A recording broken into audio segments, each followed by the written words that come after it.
Hello everyone, I am Shailaja. आज हम एक थ्योरी के बारे में जानेंगे। आप अक्सर उन बच्चों को इंटेलिजेंट बोल देते होंगे जिनकी मैथमेटिक्स अच्छी होती है।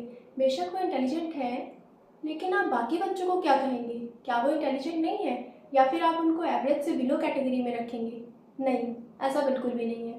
किसी एक क्वालिटी के होने या ना होने के बिहाफ पर हम किसी को टैग नहीं दे सकते कि वो इंटेलिजेंट है या फिर वो मूर्ख है। हालांकि नॉलेज और स्किल होना किसी व्यक्ति की इंटेलिजेंस को बढ़ाने में हेल्प करता है, लेकिन बुद्धि को अलग अलग क्वालिटीज और कैपेसिटीज का ग्रुप माना गया है। एक साइकोलॉजिस्ट है जेनसन, जिन्होंने बिल्कुल सही बात बोली है। आपको भी इस बात से एग्री करना पड़ेगा। Intelligence like electricity is easier to measure than to define. मतलब हम इलेक्ट्रिसिटी को नाप तो सकते हैं, आप किसी भी इंटेलिजेंस टेस्ट की हेल्प से आईक्यू निकाल सकते हैं, पर बुद्धि को कुछ सीमित शब्दों में डिफाइन करना बहुत ही मुश्किल टास्क है। आज हम जिस थ्योरी की बात करने जा रहे हैं, उस मनोवैज्ञानिक ने 8 प्रकार की बुद्धि बताई है, जिसमें एक ना एक को तो बच्चा अपने अंदर डेवलप कर ही लेगा, जिससे कि उसे आगे अपना करियर बनाने में हेल्प मिलेगी। एनसीईआरटी ने इस समय ऐसा करिकुलम तैयार किया है कि बच्चा खेल खेल में स्कूल में अपनी स्ट्रेंथ और इंटरेस्ट के अकॉर्डिंग चीजों को सीख पाए। अब एग्जैक्टली ये जान लेते हैं कि थ्योरी क्या है।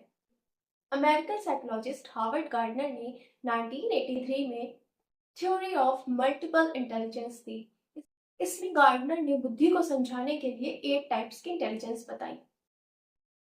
सबसे पहले आती है logical mathematical intelligence, linguistic, interpersonal, intrapersonal, musical, visual spatial, bodily kinesthetic, naturalist. NCERT इन्हीं 8 टाइप्स के इंटेलिजेंस से क्वेश्चन पूछता है। सीटेट हो या टेट हो, इवन यूजीसी नेट भी इन्हीं इंटेलिजेंस के टाइप से क्वेश्चन पूछता है। सबसे पहले आता है लॉजिकल मैथमेटिकल इंटेलिजेंस। ऐसी बुद्धि रखने वाला इंसान क्रिटिकल थिंकर होता है। ये एक सीक्वेंस में सोचते हैं, इनके अंदर प्रॉब्लम सॉल्विंग की स्किल होती है। ये किसी भी प्रॉब्लम को बहुत जल्दी सॉल्व कर लेते हैं। इनको पहेलियों को सुलझाना पसंद होता है। ये लोग अच्छे mathematician, auditor, economist, scientist, computer analyst में अपना फ्यूचर बनाना पसंद करते हैं। सेकंड है लिंग्विस्टिक इंटेलिजेंस, मतलब भाषागत बुद्धिमत्ता। लिंग्विस्टिक इंटेलिजेंस रखने वाले व्यक्ति को एक से ज्यादा भाषा बोलनी, लिखनी और पढ़नी आती हो, ऐसा जरूरी नहीं है। एक ही भाषा के साथ वो जो भी लिखना और बोलना चाहता है, अपनी फीलिंग्स को वर्ड में डीपली और इजी वे में एक्सप्रेस करने में एक्सपर्ट होता है। ऐसे लोग writer, poet, journalist, radio announcer, public speaker, YouTuber, lawyer आदि में अपना करियर बनाते हैं। थर्ड है इंटरपर्सनल इंटेलिजेंस।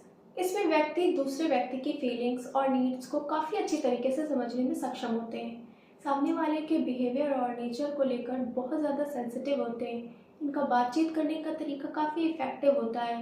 ये दूसरों से इंटरैक्ट करने में वर्बल और नॉन वर्बल दोनों तरीके के कम्युनिकेशन का यूज़ करते हैं। इस तरीके की बुद्धि वाले इंसान psychologist, counsellor, leader, religious leader, social worker आदि बनने में इंटरेस्ट दिखाते हैं। फोर्थ है हमारा इंट्रापर्सनल इंटेलिजेंस, मतलब एक पर्सन अपने आप को कितना जानता है। ऐसे बुद्धि वाले इंसान बहुत डीप थिंकर होते हैं। ये अपनी personal feelings, beliefs, values, desires, emotion के बारे में काफ़ी अवेयर होते हैं। इनके पास बहुत ज़्यादा ज्ञान होता है। ऐसे स्किल वाले लोग फिलोसोफर, रिसर्चर, थ्योरिस्ट बनते हैं। फिफ्थ है हमारा नेचुरलिस्ट इंटेलिजेंस। ऐसी बुद्धि वाले इंसानों में प्रकृति को समझने की एक अलग ही योग्यता होती है। वो बड़ी ही गहराइयों के साथ पेड़ पौधे और पशु पक्षियों के साथ अपने आप को बड़ी ही ईजिली से कनेक्ट कर पाते हैं। ऐसे व्यक्ति ओशनग्राफर, गार्डनर, कैंप काउंसलर, पक्षी विज्ञानी, ऑर्थनोलॉजिस्ट बनने में इंटरेस्ट ज़्यादा रखते हैं। Next is musical intelligence. इनकी एक खास बात ये होती है कि ये कोई भी काम कर रहे हो, बैकग्राउंड में ही म्यूजिक प्ले करके रखते हैं।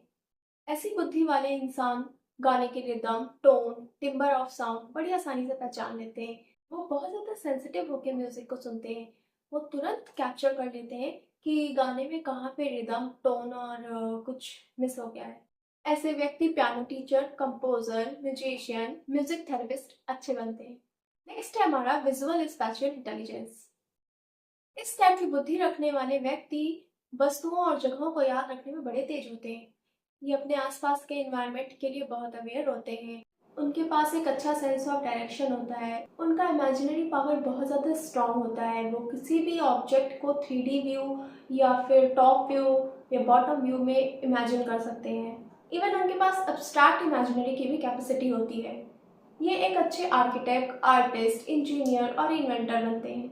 इस थ्योरी का लास्ट पार्ट है बॉडीली किनेस्थेटिक इंटेलिजेंस।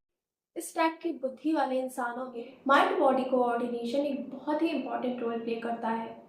इस माइंड बॉडी कोऑर्डिनेशन को स्ट्रॉन्ग बनाने के लिए सेंस ऑफ टाइमिंग और परफेक्शन ऑफ स्किल्स की जरूरत होती है।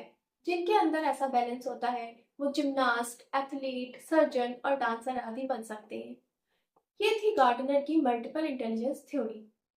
अब बात करते हैं इस थ्योरी में एक अमेंडमेंट हुआ जिसमें इंटेलिजेंस का एक नया टॉपिक ऐड कर दिया गया।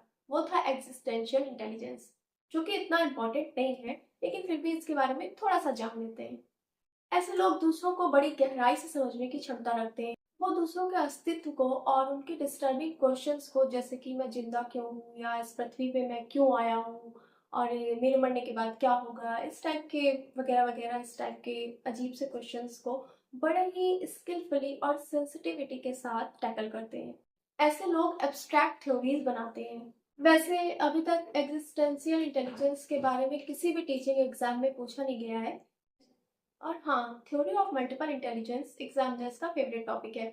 इस थ्योरी से ऐसे क्वेश्चन आते हैं कि आपको सिचुएशन दे दी जाएगी, उसके अकॉर्डिंग आपको इंटेलिजेंस चूज करना पड़ेगा। तो आप इसे अच्छे से पढ़ें और तैयार करें और एमसीक्यू लगाएं। Okay, good bye.